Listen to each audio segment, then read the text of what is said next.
Hello friends, today's topic is class 12 electric potential.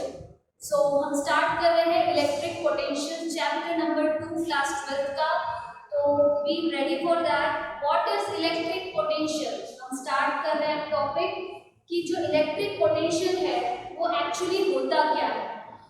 Generally in case कि जब हम बात करते हैं किसी potential की, किसी electric field की, तो होगा क्या.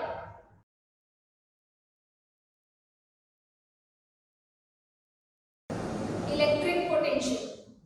So electric potential, the electric potential energy of a charge at the point is defined as the amount of work done in bringing that charge from infinity to that point. So the electric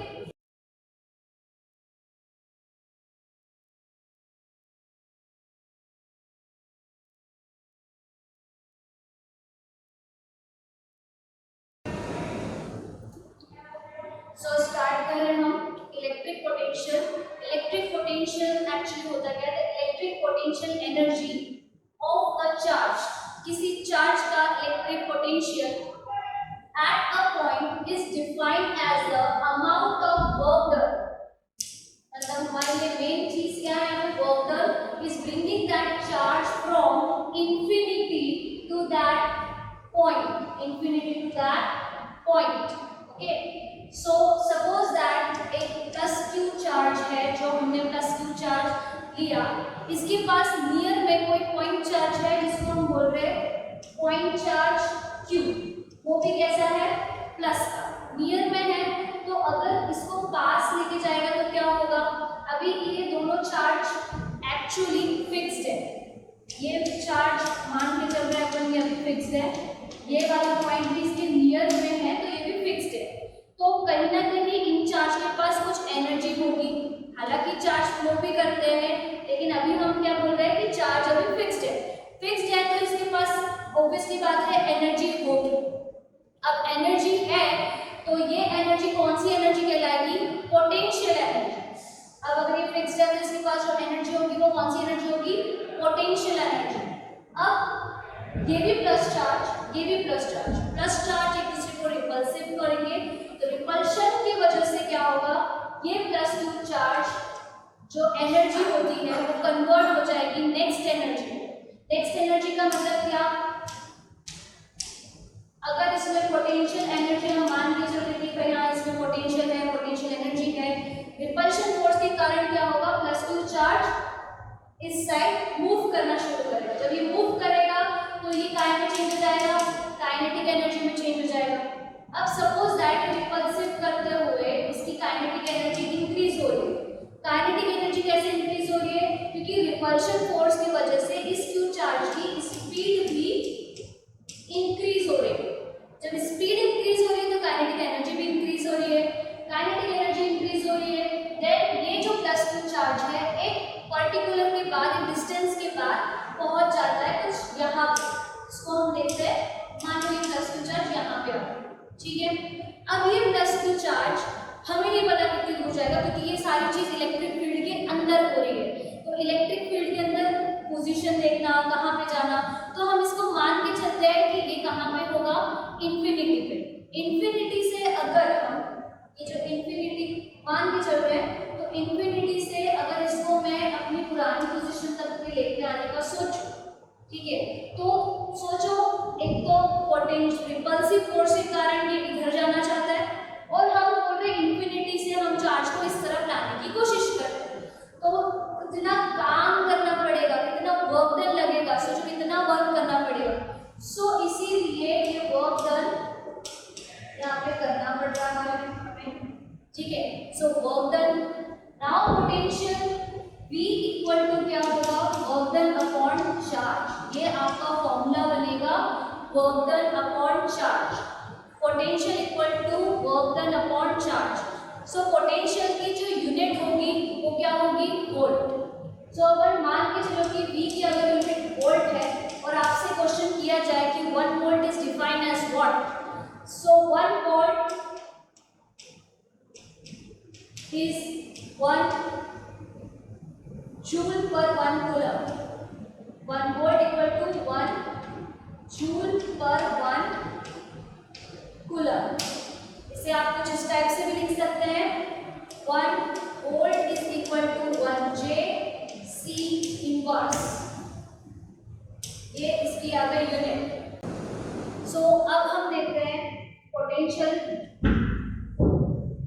की unit, potential का dimension formula और potential के बारे में कुछ concept.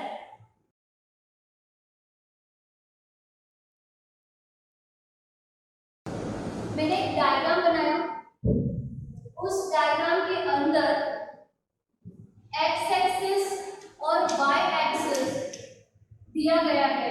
अब एक block लिया मैंने, एक ब्लॉक को स्प्रिंग के साथ कनेक्ट किया।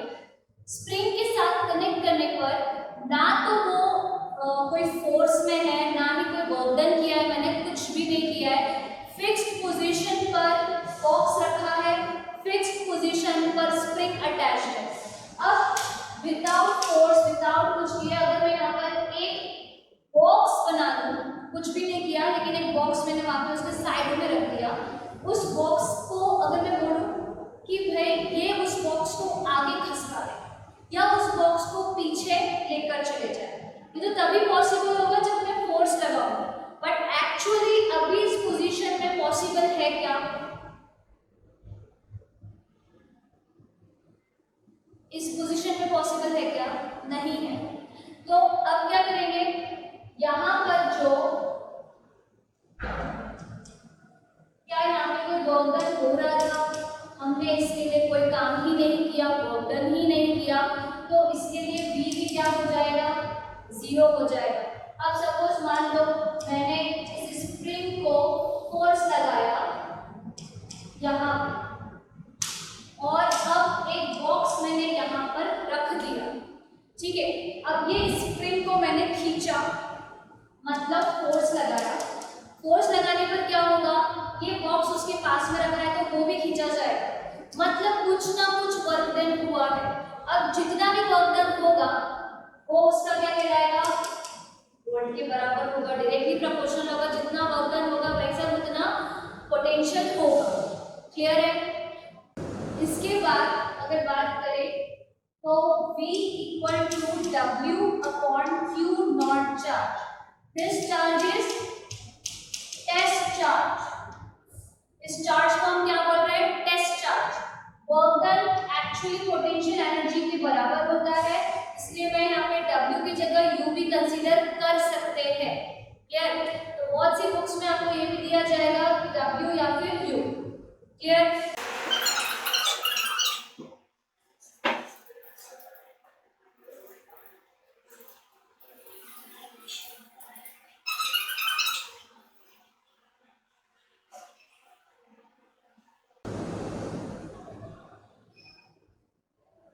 सो स्टार्ट करते हैं electric potential due to a point charge. अब इस पॉइंट चार्ज के लिए हम क्या करेंगे, तो स्टार्ट करते हैं हम पॉइंट चार्ज के लिए इलेक्ट्रिक पोटेंशियल। सो अगर हम बात करें प्लस क्यू चार्ज, ठीक है, प्लस क्यू चार्ज एक टेस्ट चार्ज जो कि कहीं कोई पॉइंट पे होगा, अगर ये जा रहा है इंफिनिटी तक, इंफिनिटी से मैं कहूँ कि कोई पॉइंट A कोई पॉइंट B के बीच मुझे इलेक्ट्रिक पोटेंशियल निकालना है। तो एक पॉइंट चार्ज के लिए बात हो रही है, तो जो Q चार्ज होगा वो ऑब्वियसली बात है यूनिट चार्ज होगा। क्या होगा, unit charge means test charge also, ठीक है। सो अगर इस दो पॉइंट के बीच मैं बोलूँ कि वर्क डन कितना हो रहा है, पहले हम निकाल रहे हैं वर्क डन। छोटे से सेगमेंट के लिए बात हो रही है, पूरे इसमें से छोटे इसमें से बात हो रही है। So dW is equal to F into dx। Work done is equal to force into displacement. Force into dx मतलब इतनी जो डिस्टेंस है अपनी वो क्या है, dx।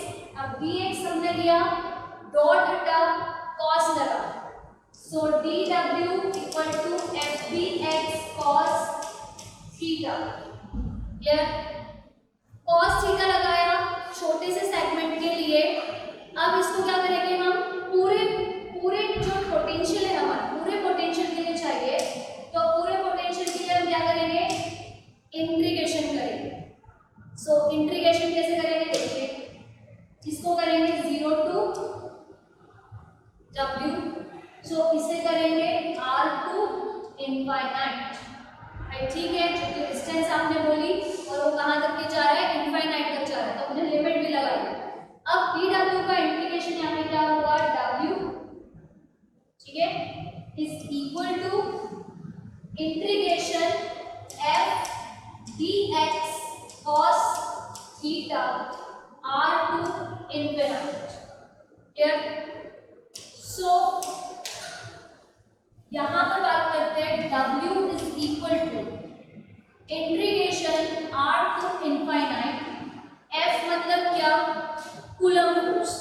Coulomb force 1/4 pi epsilon naught q into q by r square, ठीक है, इनटू dx cos थीटा। अब अगर हम इस पॉइंट A से पॉइंट B की तरफ जा रहे हैं, तो जो एंगल बनेगा पॉइंट A से B तक जाने के लिए, वो थीटा क्या बनेगा, 180 डिग्री। क्या बन रहा है, 180 degree. So W is equal to r to infinite 1/4 pi epsilon naught q into q by r square dx by dx cos 180 degree, और cos 180 डिग्री का वैल्यू होता है -1। अब इन केस मैंने यहाँ पर लिया था जो छोटी सी डिस्प्लेसमेंट dx थी, और क्वेश्चन में r भी एक डिस्टेंस है और x भी एक डिस्टेंस है, या रिप्लेस कर दीजिए, इसको हम x मान लेते हैं, r की जगह x स्क्वायर, x भी ऑल्सो डिस्टेंस है, ठीक है। सो cos 180 डिग्री बाहर निकाल लो, -1, r to infinite 1/4 pi epsilon naught q by x square into dx। Clear? अब क्या होगा, आपके पास कुछ वर्क डन आ गया है। इस वर्क डन में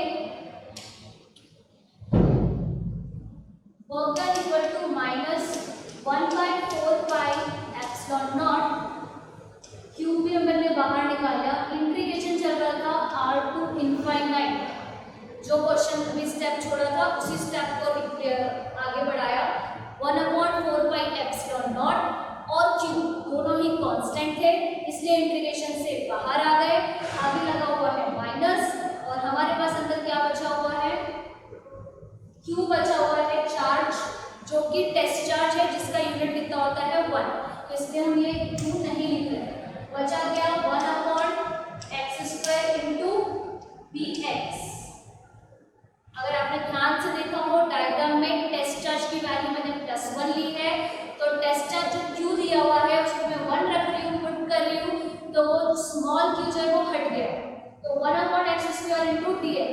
अब इंटीग्रेशन करेंगे हम इस चीज के लिए, w equal to -q/4 pi epsilon naught, ठीक है। इंटीग्रेशन करेंगे तो इंटीग्रेशन क्या आएगा, x की पावर -2 इंटू dx, ठीक है। इंटीग्रेशन के लिए पहले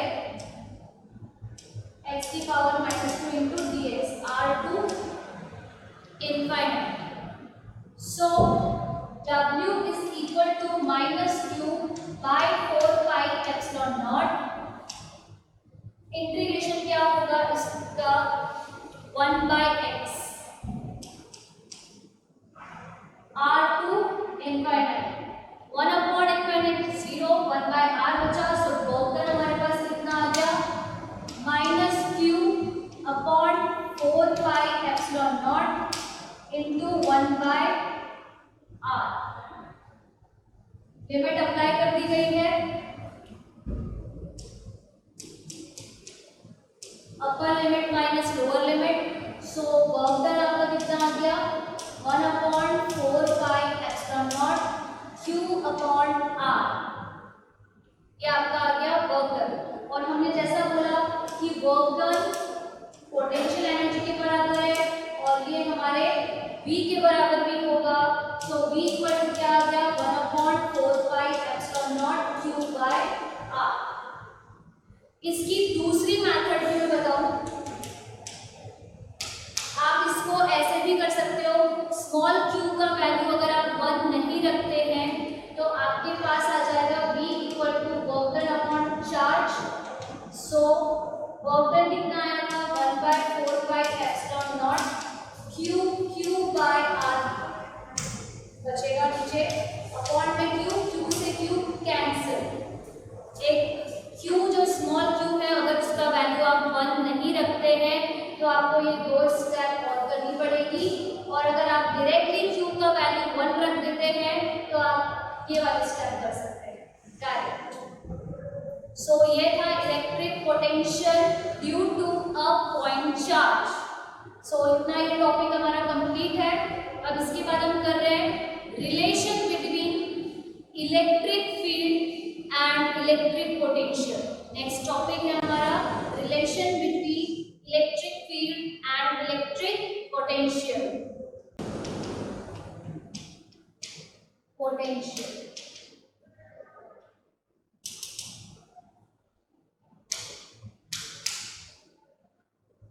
relation between electric field and electric potential. अब हम समझते हैं इसके पहले वाला जो चैप्टर आपने पढ़ा होगा, चैप्टर नंबर 1 इलेक्ट्रोस्टैटिक। इलेक्ट्रोस्टैटिक में आपने इलेक्ट्रिक फील्ड के बारे में पढ़ा था, अब उसका रिलेशन देखना है इलेक्ट्रिक पोटेंशियल के साथ, और ये कहीं ना कहीं इंपॉर्टेंट टॉपिक है, इस बेस पर न्यूमेरिकल आ भी सकते हैं, कंसेप्चुअल क्वेश्चन भी बनता है, जिसको एक अदर लैंग्वेज में हम पोटेंशियल ग्रेडियंट के नाम से भी जानते हैं। इस नाम से जानते हैं potential gradient. Okay, so electric field के बारे में देखते हैं।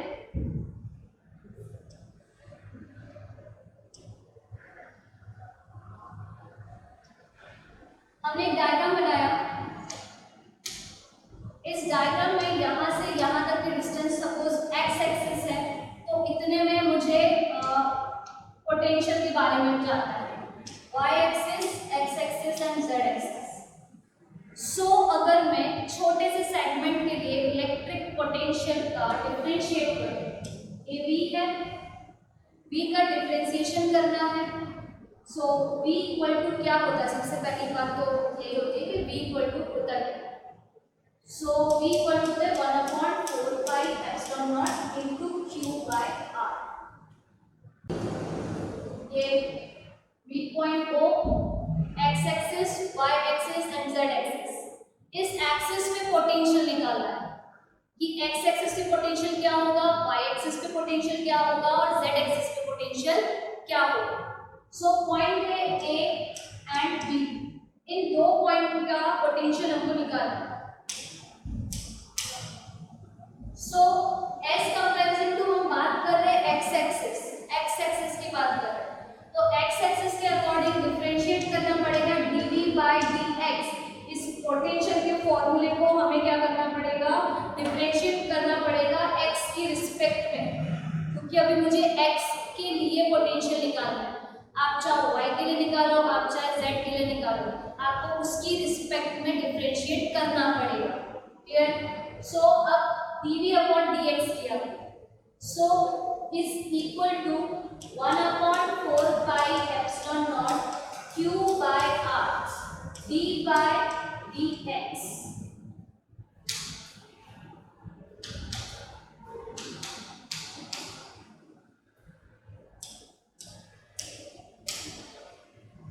d/dx ऐसे लिखा, ठीक है।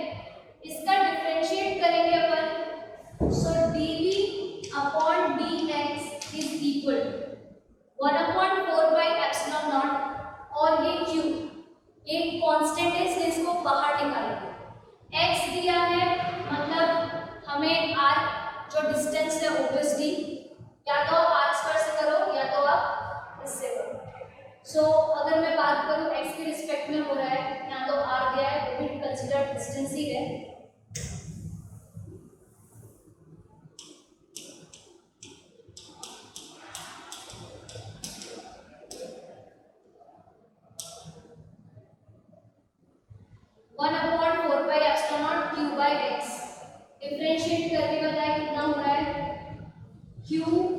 by 4 pi epsilon naught d by dx 1 by x।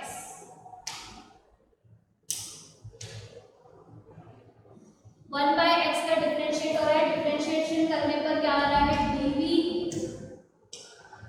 by dx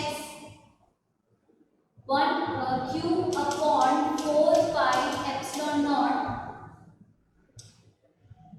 minus x की पावर माइनस का 2,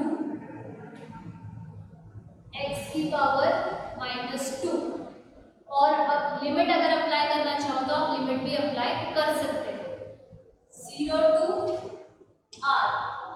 सो dv by dx equal to minus 1 by 4 pi epsilon naught into q by r square. देखा जाए तो 1/4 pi epsilon naught q by r square electric field का formula बन जाता है। E vector equal to 1/4 pi epsilon naught into q by r square. So इसके जगह पर क्या हम पुट कर सकते हैं E vector. So dv by dx equal to minus का E वेक्टर, ठीक है। So E vector, now just wait a minute.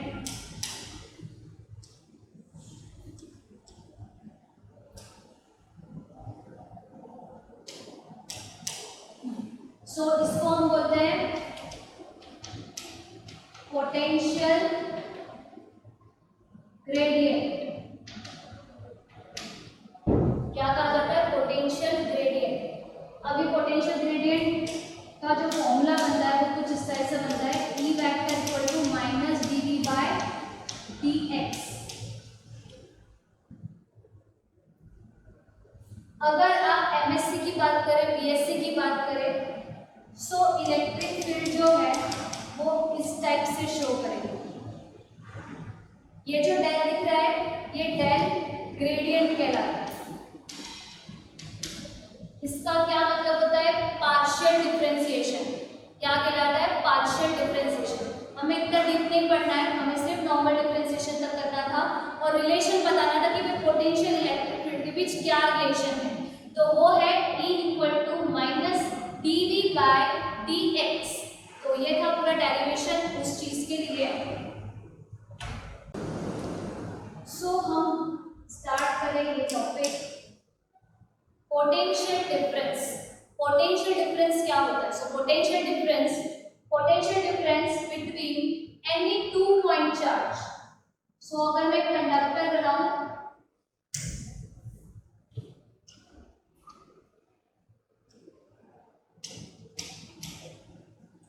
ये कंडक्टर एनी पॉइंट चार्ज के बारे में बात कर रहे हैं। इसमें सिर्फ इलेक्ट्रिक फील्ड होगी। कंडक्टर के अंदर क्या होगा इलेक्ट्रिक फील्ड। अब इस इलेक्ट्रिक फील्ड के अंदर कोई भी दो पॉइंट चार्ज होगा, एनी हाउ किधर भी आप ले सकते हो। उन दो पोटेंशियल के बीच के डिफरेंस को हम क्या बोलेंगे पोटेंशियल डिफरेंस। अब इसमें फ्लो तो हो रहा है करंट I, ठीक है। इलेक्ट्रिक फील्ड आ रही है, करंट आ रही है। अब जब करंट आ रही है तो हम बात करें दो पॉइंट चार्ज। ये पॉइंट है A, ये पॉइंट है B।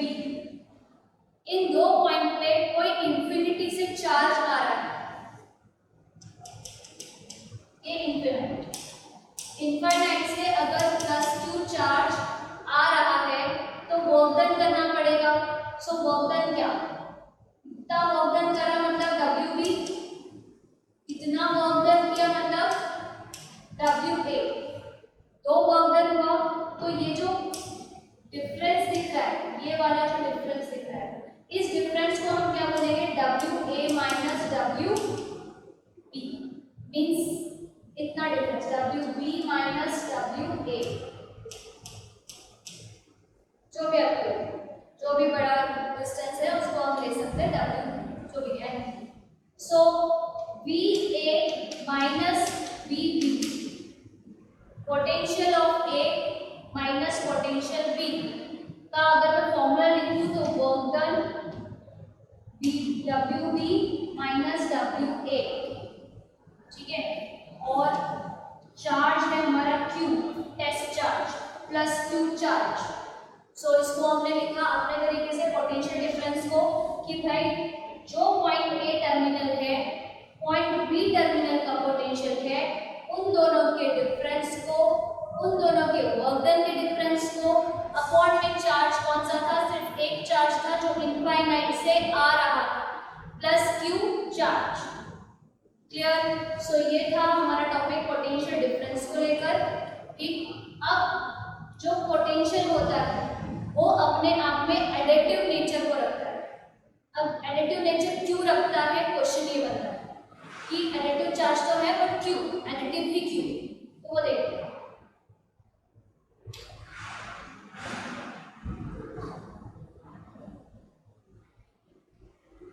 सपोज दैट जो कंडक्टर होता है उस कंडक्टर में कोई फिक्स्ड चार्ज है प्लस Q चार्ज,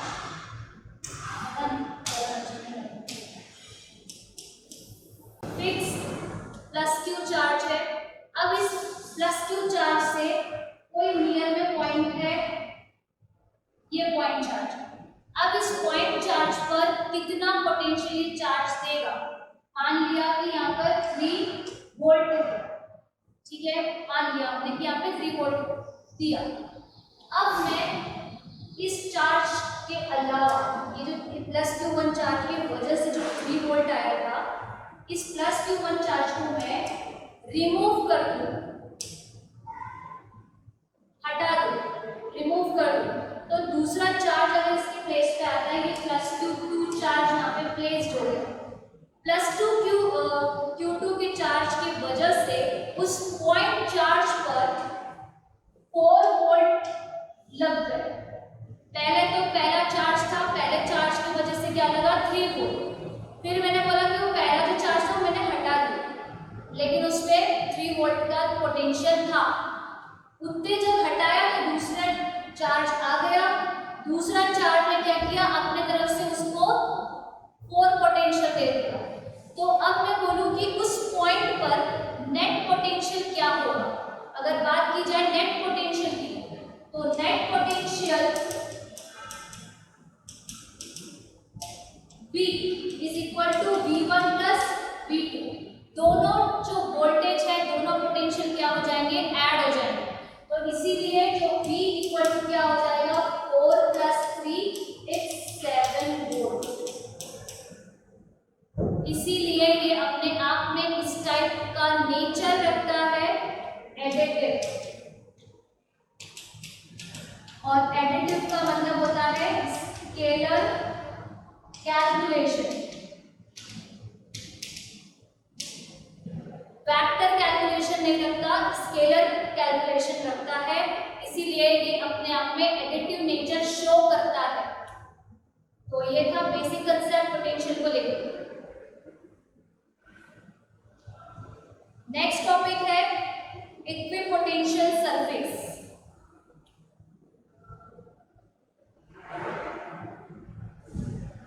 सो स्टार्ट करते हैं इक्विपोटेंशियल सरफेस। इक्विपोटेंशियल सरफेस क्या होता है? So equipotential surface any surface, surface कैसा भी हो, स्फेरिकल हो, प्लेन शेप हो, एनी शेप्स।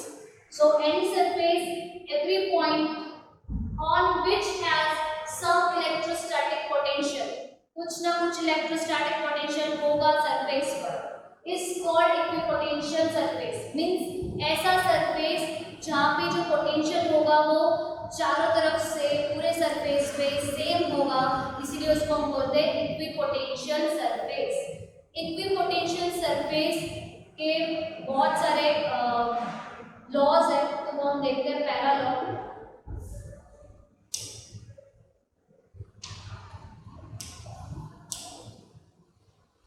सो फर्स्ट हमारे पास स्क्रीन पर हमने प्लेन शीट देखा, ये वाला, ये प्लेन दिया हुआ है, इसके अकॉर्डिंग ये पोटेंशियल V1 इस प्लेट के लिए, फर्स्ट प्लेट के लिए, सेकंड प्लेट के लिए और थर्ड प्लेट के लिए, ठीक है। यूनिफॉर्म इलेक्ट्रिक फील्ड होगी तो ऑब्वियसली बात है जो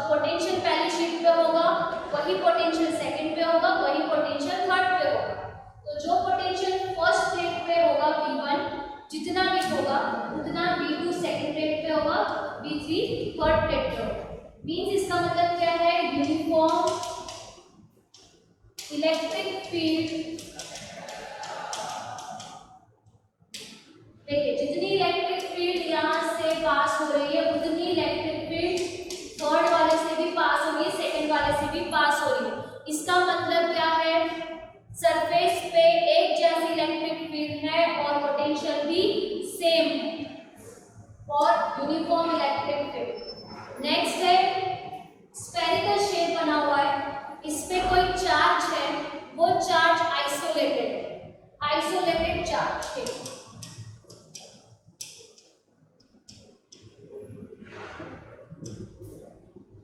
अब आइसोलेटेड चार्ज के लिए क्या, इलेक्ट्रिक पोटेंशियल जो कि स्फेरिकल है यहाँ पे सरफेस, इस स्फेरिकल सरफेस पर चारों तरफ से इलेक्ट्रिक फील्ड निकल रही है पूरे स्फेयर पे से, तो यूनिफॉर्म इलेक्ट्रिक फील्ड होगी पूरी जगह पे।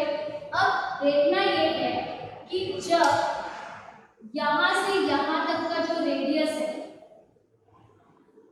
यहाँ तक का जो रेडियस है, वो जो पॉइंट चार्ज के लिए पोटेंशियल है वो आइसोलेटेड है, कैसा भी पोटेंशियल हो, कैसा भी सरफेस। ये देखिए ये वाला आप देख रहे हो, ये वाला first spherical shell and then हम थर्ड स्फेरिकल शेल के बारे में बात करें। यूनिफॉर्म इलेक्ट्रिक फील्ड उसमें भी बराबर थी, जो अंदर आइसोलेटेड चार्ज है उसके लिए भी वहाँ पे बराबर है, तो जो 1/4πε0Q/r ये पोटेंशियल इस स्फेरिकल के लिए आइसोलेटेड है। अब देखना ये है कि अगर एक स्फेयर का जो रेडियस है r, वो अगर इंक्रीज होता है तो उस स्फेयर का पोटेंशियल डिक्रीज होगा। अगर स्फेयर का रेडियस इंक्रीज होगा तो उस स्फेयर का पोटेंशियल डिक्रीज होगा। ये एक नेक्स्ट पॉइंट है इसके लिए, ठीक। थर्ड हमारा पॉइंट है कि दो चार्जेस है -q एंड +q, ठीक है, -q एंड +q, तो इलेक्ट्रिक फील्ड के अकॉर्डिंग दो अपोजिट चार्ज है, तो ऑब्वियसली बात है इनका जो यूनिफॉर्म बनेगा एक इलेक्ट्रिक फील्ड का, वो अट्रैक्शन फोर्स से बना होगा। यहाँ पर भी सरफेस पर पोटेंशियल सेम रहेगा, चाहे प्लस चार्ज का हो चाहे माइनस चार्ज का हो, दोनों पॉजिटिव रहे तब भी, दोनों अपोजिट रहे तब भी। ये तो अपोजिट चार्जेस के लिए था। सेम चार्ज के लिए इक्विपोटेंशियल सरफेस जो बनेगा वो कुछ इस टाइप से बनेगा। यहाँ पर भी जो पोटेंशियल रहेगा इस पोटेंशियल पर सेम रहेगा, यहाँ पर रहेगा वो भी सेम रहेगा। सो इक्विपोटेंशियल सरफेस में एक और चीज जानने वाली रहेगी, जिसमें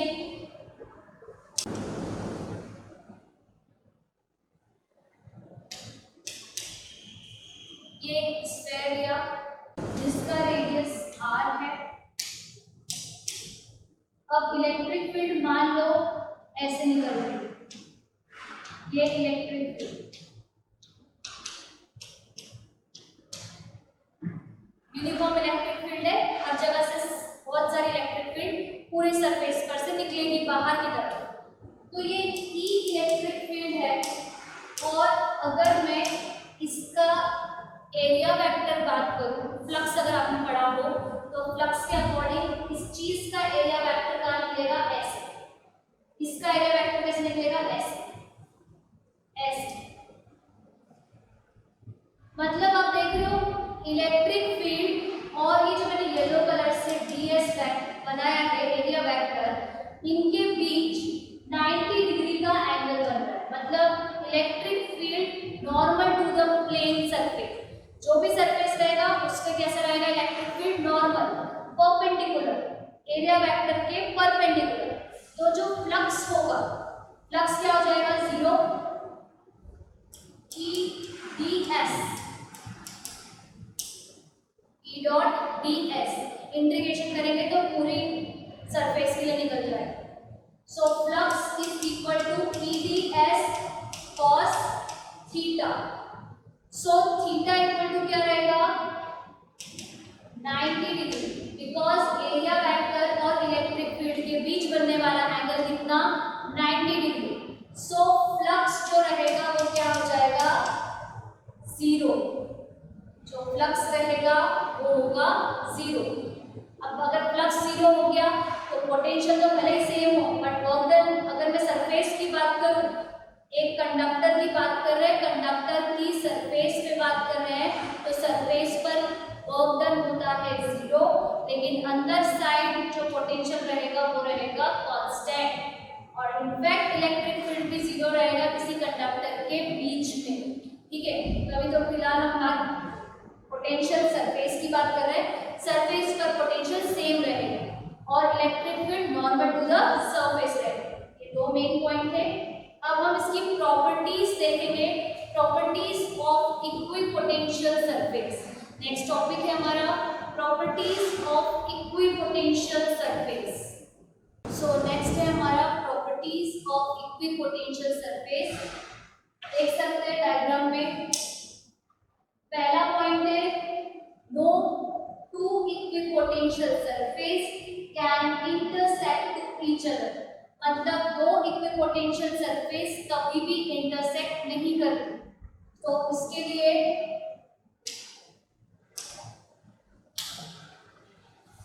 देख सकते हैं यहाँ पे भी फील्ड लाइन एक दूसरे को क्रॉस नहीं करती, यहाँ पर भी एक दूसरे को इक्विपोटेंशियल सरफेस इंटरसेक्ट नहीं करती, कोई भी डायग्राम में इंटरसेक्ट नहीं करती। तो पहला पॉइंट क्या है, नो इंटरसेक्ट, इंटरसेक्ट नहीं करती। सेकंड क्या है, no work done in moving the charge over a equipotential surface. अगर कोई सरफेस है और सरफेस पर कोई पॉइंट चार्ज Q है और वो मूविंग कर रहा है, तो मूविंग कराने के लिए उसे किसी वर्क डन की जरूरत नहीं है, वो अपने आप मूविंग करेगा। तो वहां पर जो इक्विपोटेंशियल की सरफेस होती है वहां पर वर्क डन हमेशा जीरो रहेगा। सो आप यहाँ पे आराम से कह सकते हैं सरफेस पर, इक्विपोटेंशियल सरफेस पे वर्क डन जीरो रहेगा, बट पोटेंशियल रहेगा वो भी इक्वल सरफेस पर। ठीक है, थर्ड लाइन हमें कह रही है the electric field is always normal to the equipotential surface.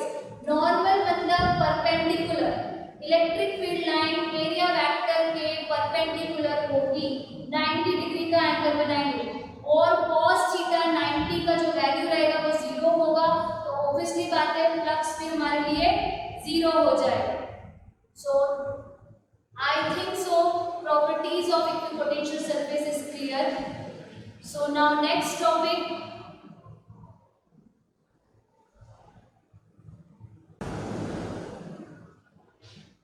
so start करते हैं electric potential due to a electric dipole, an arrangement of two equal and opposite charge। दो चार्ज लेंगे आप, -q चार्ज और +q चार्ज, इसके बीच की जो distance, जो सेपरेटेड डिस्टेंस होगी वो कैसी होगी, फाइनाइट डिस्टेंस, बहुत स्मॉल डिस्टेंस होती है डाइपोल के अंदर, और उस डाइपोल के अंदर हमें पोटेंशियल निकालना है, इलेक्ट्रिक पोटेंशियल।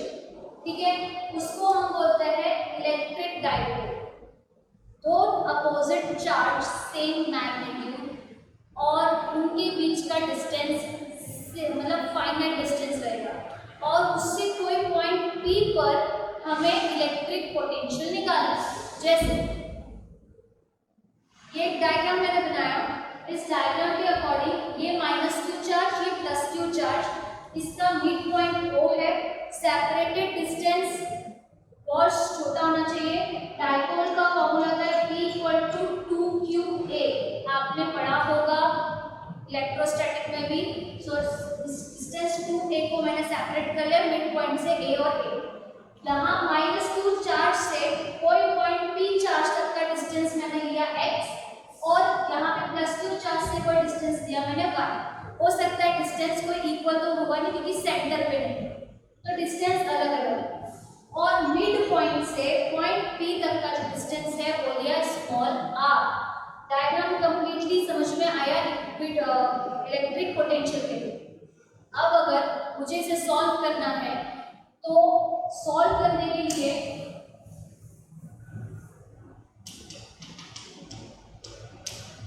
इस लाइन को आगे की तरफ बढ़ाएं, इस लाइन को आगे की तरफ बढ़ाएंगे और ये एंगल जो बना रहा है वो एंगल है थीटा। इस एंगल को हम कितना बोल रहे हैं? थीटा। थीटा एंगल बनाया, थीटा एंगल की वजह से इस पॉइंट चार्ज पे यहां पर एक लाइन ड्रॉ करी जिसको मैंने नाम दिया n। क्लियर? अब इस पॉइंट चार्ज तक का जो डिस्टेंस होगा ये एक क्या किया, यहां से एक लाइन ड्रॉ की, यहां से एक लाइन ड्रॉ की, जिससे क्या हुआ? परपेंडिकुलर बना। एक ये वाला पॉइंट परपेंडिकुलर बना, एक ये वाला पॉइंट परपेंडिकुलर बना। मैं आराम से इसमें पाइथागोरस लगा सकती हूँ, ठीक है। अब मुझे x और y का डिस्टेंस निकालते आना चाहिए। इसको अपन नाम दे देते हैं m। इसको अपन ने नाम दिया m और ऊपर वाले को नाम दिया n। अगर मैं आपसे बात करूं कि -q चार्ज के लिए p पर पोटेंशियल क्या होगा, तो v equal to 1/4 pi epsilon naught minus q by x, क्योंकि डिस्टेंस क्या है यहाँ पर x। v इक्वल टू ये v1 ये v2 1/4 pi epsilon naught plus q by x y plus q by y, ठीक है। अब जैसे कि हमने बोला कि पोटेंशियल किस टाइप का नेचर करता है? एडिटिव नेचर शो करता है। तो एडिटिव नेचर में v equal to v2 plus v1 या v1 प्लस v2, जैसा भी आप लिखना चाहें। v equal to v1 plus v2 मैंने इस टाइप से लिखा ताकि इक्वेशन जल्दी से सॉल्व हो। सो v इक्वल टू v2 का value equation number 2, equation number 1। सो अगर 1/4 पाई एप्सिलॉन नॉट और छोटा लिखना होगा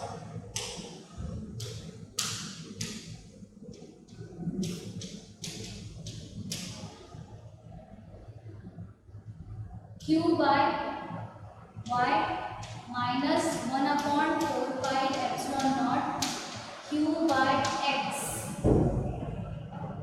ठीक है। अब इसमें से 1/4 पाई एप्सिलॉन नॉट और q कॉमन आ जाएगा।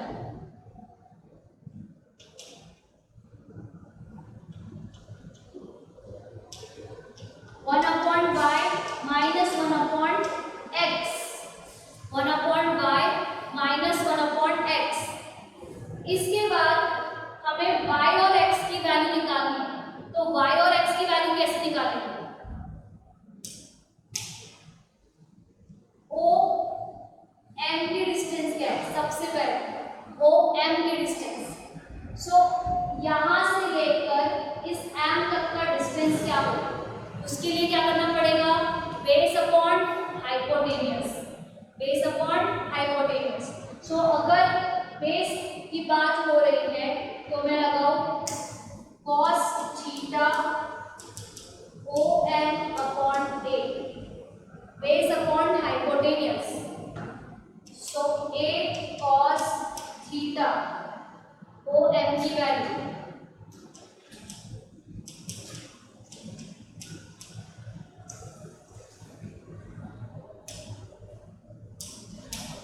अब ओ एन के लिए ये ओ से लेकर एन तक, ओ से लेकर एन तक का वैल्यू निकालना है। यहाँ पर भी क्या लगेगा? cos theta O N by A, क्योंकि डाइपोल लेंथ हमारे पास हाइपोटेन्यूज के लिए क्या है? ए। सो ए cos थीटा ओ एन के लिए ओ एन का भी हो गया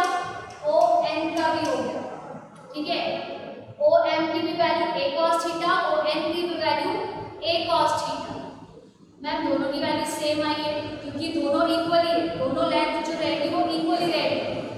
अब यहाँ पर x की वैल्यू निकालनी है और y की वैल्यू निकालनी है।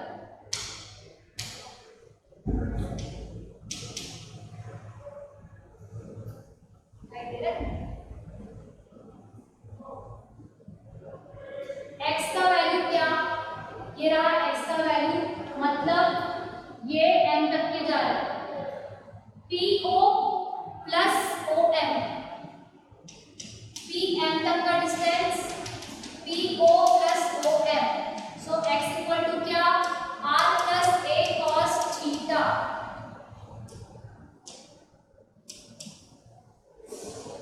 x का वैल्यू हमारे पास क्या आया, r plus a cos theta. अब नेक्स्ट y के लिए, y के लिए क्या, ये वाला डिस्टेंस n तक क्या आ रहा है, तो Pn y equal to PO minus ON, so y equal to r minus a cos theta.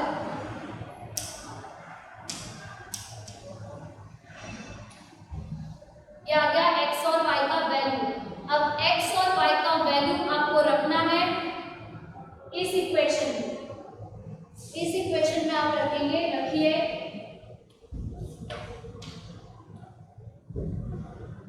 v equal to q by 4 pi epsilon naught 1 upon y minus 1 upon x।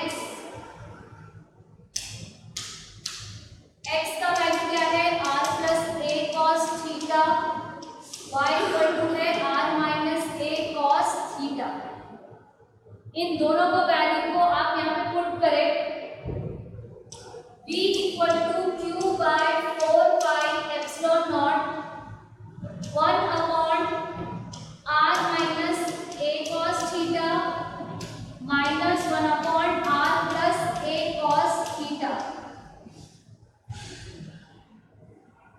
Value put करी, value put करने के बाद LCM लीजिए, LCM लेंगे q upon 4 pi epsilon naught r square minus a square cos square theta, r plus a cos theta का यहाँ multiply होगा, r minus a cos theta का यहाँ मल्टीप्लाई होगा, cross multiplication, r plus a cos theta minus r minus, देखो minus minus minus minus plus a cos theta. अब अगर देखा जाए तो r से r कैंसिल, तो हमारे पास क्या बचा, v equal to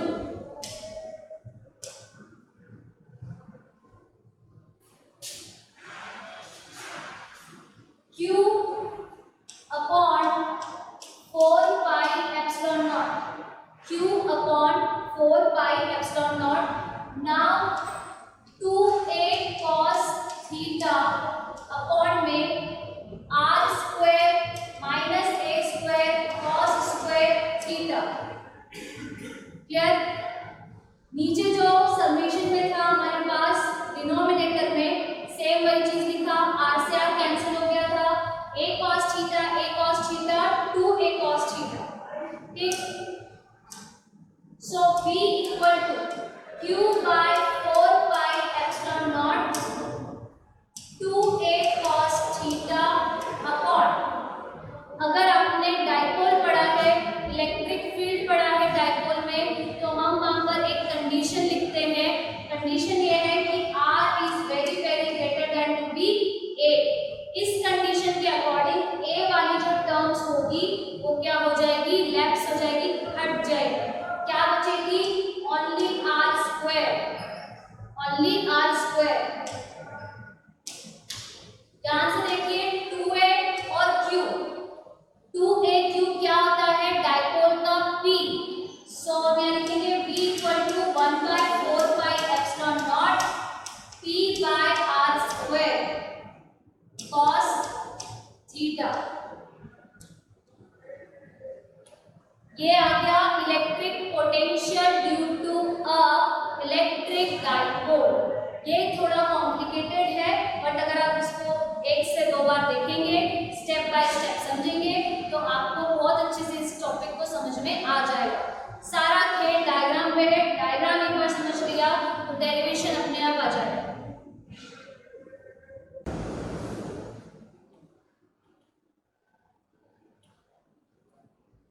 conductor as an external field. First है inside a conductor electrostatic field is zero. Means किसी कंडक्टर के अंदर इलेक्ट्रिक फील्ड क्या रहेगी? जीरो। सेकेंड पॉइंट है any net charge reside on the surface. किसी भी सरफेस पर जो चार्ज रहेगा वो सेट रहेगा, बिल्कुल इक्वल रहेगा, सरफेस पर भी रहेगा, अंदर नहीं रहेगा। The interior of a conductor can have no excess charge in the static situation. अगर सिचुएशन स्टैटिक है तो कोई भी चार्ज एक्सेस नहीं करेगा। Four conductor is equipotential. जो भी कंडक्टर होगा उसकी जो सरफेस रहेगी वो इक्विपोटेंशियल सरफेस रहेगी। At the surface charge conductor must be normal to the surface at every point. Means जो इलेक्ट्रिक फील्ड रहेगी वो कंडक्टर में नॉर्मल की तरह बाहर निकलेगी, क्योंकि अगर इक्विपोटेंशियल सरफेस है तो इलेक्ट्रिक फील्ड सरफेस के परपेंडिकुलर ही बाहर निकलेगी और फ्लक्स जो रहेगा जीरो रहेगा, बर्डन जो रहेगा जीरो रहेगा। कंडक्टर के अंदर इलेक्ट्रिक फील्ड जीरो रहेगी बट पोटेंशियल कांस्टेंट रहेगा। ये चीज हमेशा याद रखिए, किसी भी कंडक्टर के अंदर electric field zero, charge zero, but potential constant, potential constant, और चार्ज जो रहेंगे वो सरफेस पर रहेंगे। इलेक्ट्रिक फील्ड बाहर निकलेगी, सरफेस के परपेंडिकुलर बाहर निकलेगी, सरफेस के परपेंडिकुलर बाहर निकलेगी इलेक्ट्रिक फील्ड। अगर इसको थोड़ा सा डायगोनली सोचा भी जाए तो एंगल बनाएगा थीटा, जिससे इसका कंपोनेंट होगा ई कॉस थीटा।